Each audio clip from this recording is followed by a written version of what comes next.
Today I'm having a bunch of fried meat um, and bits of fried meat. So this is a pretty common kind of snack food, street food type of thing. So it like comes in like little paper bags. I got three different things. The common stuff to get here, uh, at least this part of China, I'm not sure about in the south. In the north, gnawing on bones is really popular.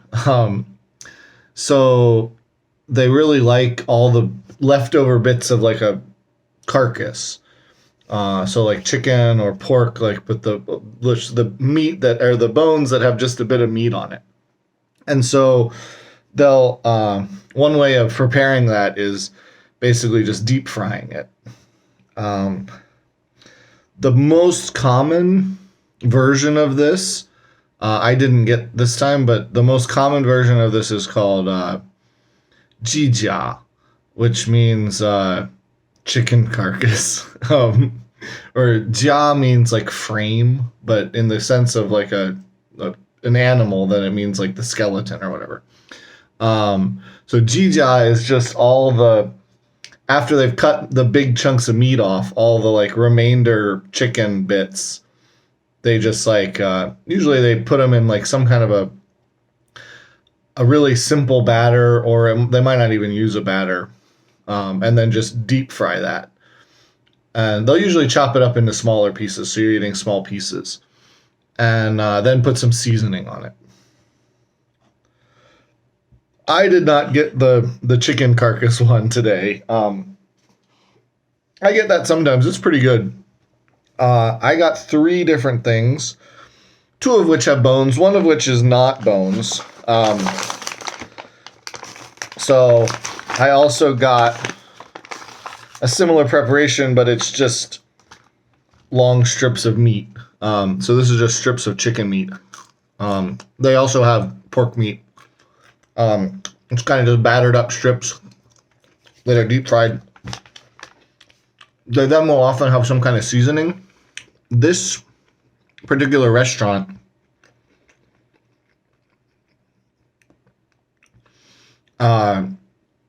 has probably like 12 different seasonings you can get on it. I got a different seasoning on each one. I'm not familiar with all the seasonings they have.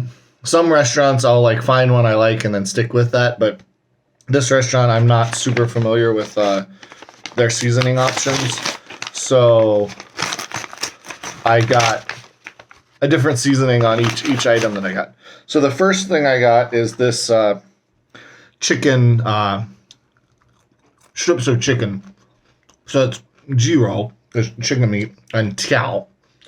Tiao just means a long thin strip. So these are jiro tiao. I think on those I got something that they were calling barbecue flavor, which is shao kao.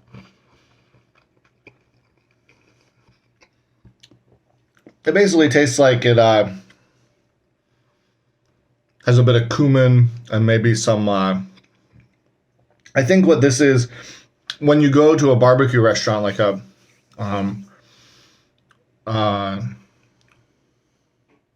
there's two main kinds of barbecue restaurants here. There's what's called shao kao, and there's what's called kao rou. Shao kao is long, like skewers of meat that are cooked over a grill. And then kao rou is meat that you get and then cook at your table, either on a grill or a griddle, kind of like Korean barbecue. But both of those have a kind of a dipping sauce or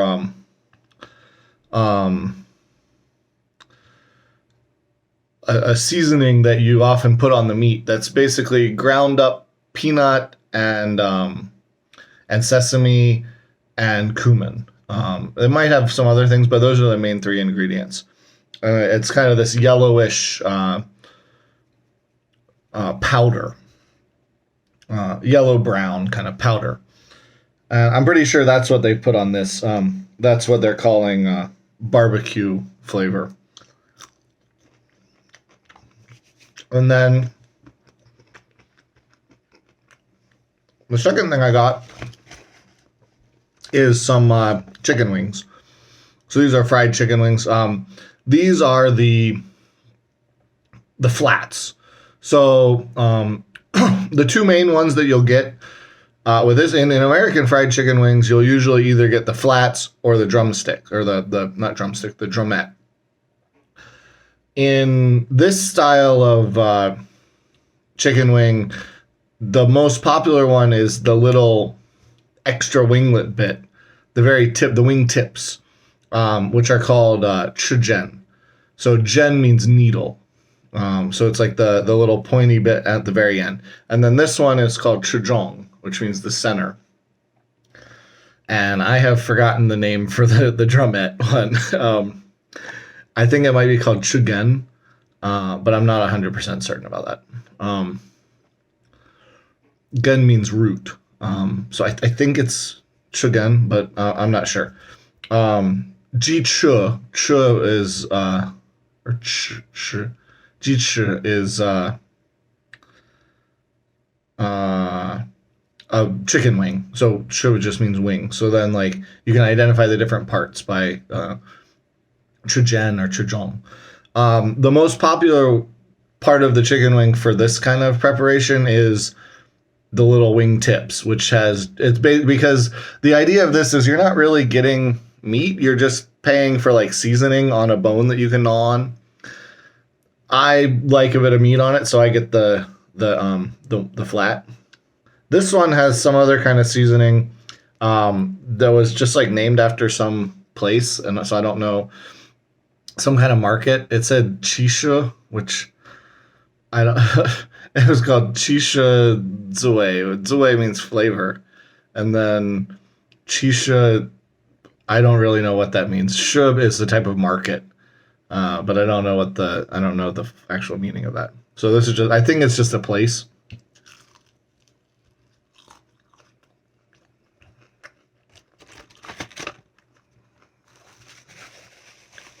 Well, that's a similar flavor seasoning to the other one. It's a little sweeter.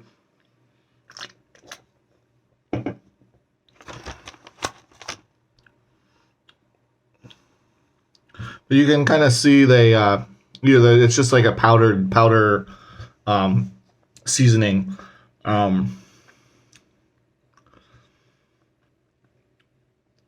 Which the powder, usually you can call it fur in Chinese.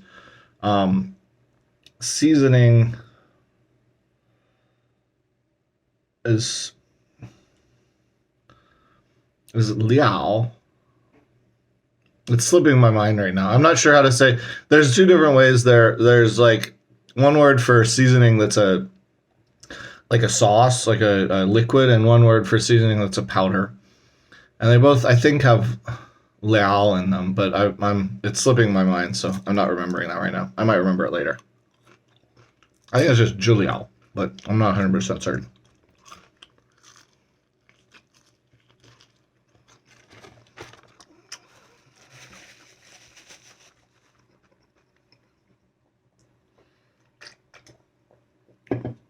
And then the last thing that I got is more following the tradition of this, something that is bone with just a bit of meat on it.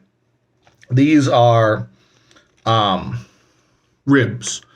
So these are rib bones that are cut up with just a bit of the meat on it. So like sometimes it'll have a big chunk of meat and not much bone, and then other times there might be a big chunk of bone with not much meat.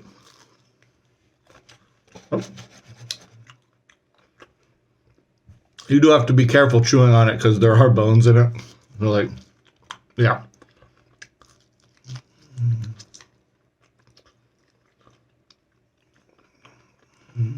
So typically,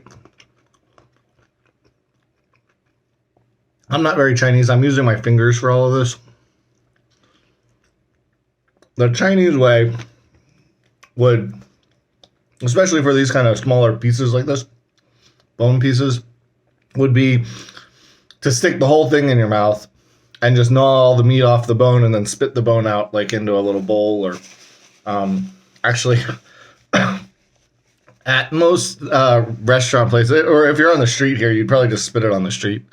There's a much higher level of littering here than in the West, but the streets also tend to be cleaner and, well, cleaner of litter. The streets will be quite dirty, that are just like dirt, but litter, like the city hires people to go around cleaning up litter. It's like part of the socialized retirement plan. So there's just all these old like aunties and uncles that go around in groups. Like it's kind of like a socializing thing. They just go around in groups and pick up trash. But it's like part of their retirement plan. They're required to do some of that after they retire. But so people tend to litter a lot more here. But then it also tends to get picked up a lot quicker. So a lot of times in the West, if someone litters, then it just stays there and no one does anything. Just normal people probably don't really pick up litter here, but the city like hires people to go pick up the litter, so it ends up getting picked up pretty quickly. So it's quite common to see, like if you were eating this this is in a paper bag. It's getting less common now. They've been doing a big sort of public propaganda push to get people to clean up after them, to throw stuff. Like they're putting out more trash cans and some public trash cans and stuff. There's a big propaganda push to throw your waste in an actual trash can or whatever. But it's still fairly common. If people are walking around with food that's like on a stick, when they're done eating, they just toss it over their shoulder or something.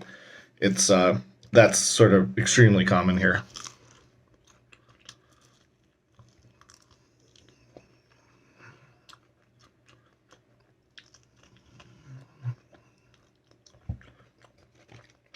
I think the sort of propaganda campaign they've been doing is having an effect on younger people. So like kids now are very aware of littering and stuff, and the younger generations are more aware of littering, but older generations, like the city has people cleaning it up, so they're just like, why not just throw it anywhere? So the stuff just gets thrown everywhere.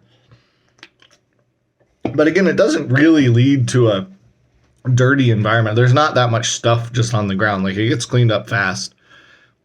It's just, it's probably more convenient if it just got put in the trash in the first place. So these are called ribs. So ribs are called paigu. So these are paigu. In America, when we talk about ribs, and I think this might be true in Europe as well, I'm not entirely certain.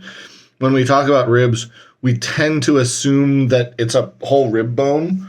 So it's very rare that we think of ribs in a fashion where the bone has been cut up. But except in the case of at Chinese restaurants, short rib, or at Korean or Japanese restaurants when they have ribs, all of those places we associate with the rib bone being cut like perpendicular to the run of the bone. And that's the case in most Chinese preparations of bones. They've just chopped them all up, unless you're getting it like actually just cooked as like a whole giant roast of ribs, which is a thing like that's a pretty common kind of barbecue. Typically paigu, like bones, paigu just are all chopped up. So like I use my hands.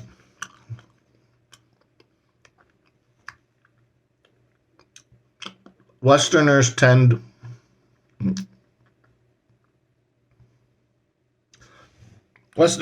to have a much higher tolerance for getting their hands dirty while they're eating. Chinese people in general will just stick something in their mouth and kind of gnaw through it and then spit the bone out without touching with their hands. Or if there's some kind of food that requires you to use your hands, they'll get plastic gloves. It's like a lot of restaurants will send you. I don't think I have a pack of them here. They look like they're in a condom container, like a condom wrapper, but it's just clear plastic gloves.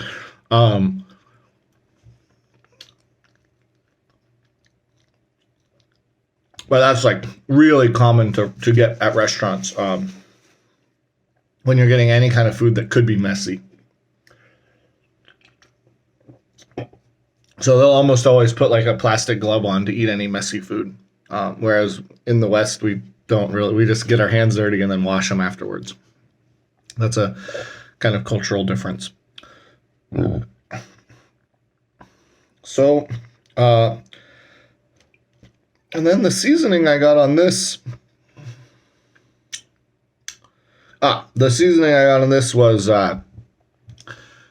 garlic flavor, swan xiang. So swan is the word for garlic, and then xiang means like fragrant. So swan xiang. That's the seasoning I got on these ribs.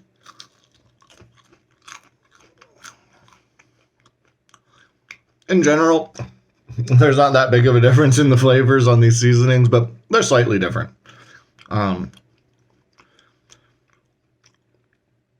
So like they have, they'll share some ingredients, but like this is slightly more garlicky. The special one on the chicken wings is slightly sweeter. The barbecue one is slightly more like sesame, like cumini. So, and there's a whole bunch of other kind of stuff you might get fried up like this.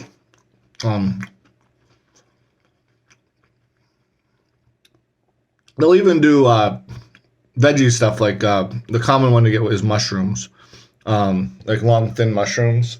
They'll have them fried up, actually very similar to like this. It'll look the same, like long, thin strips of mushroom. Different bits of chicken. So the chicken wing tips. I got the wing flats. You might have like chicken neck or other kinds of bony parts of the chicken.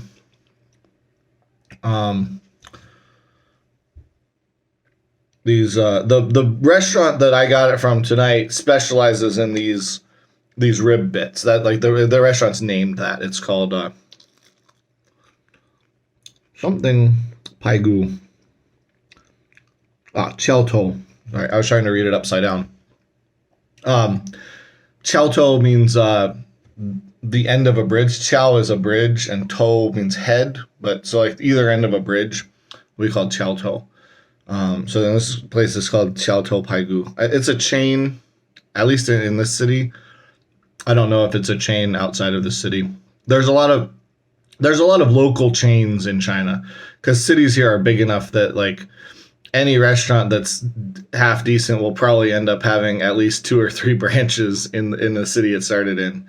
And then if it gets more popular, then they might try and spread to other cities, become like a national chain.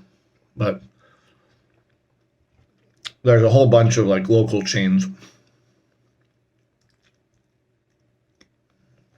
They'll just be spread throughout the city.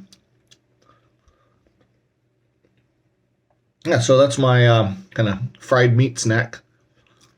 Some ribs, paigu, some chicken wing flats, chichazhong, and some just strips of chicken meat, jirotiao. Talk to you next time.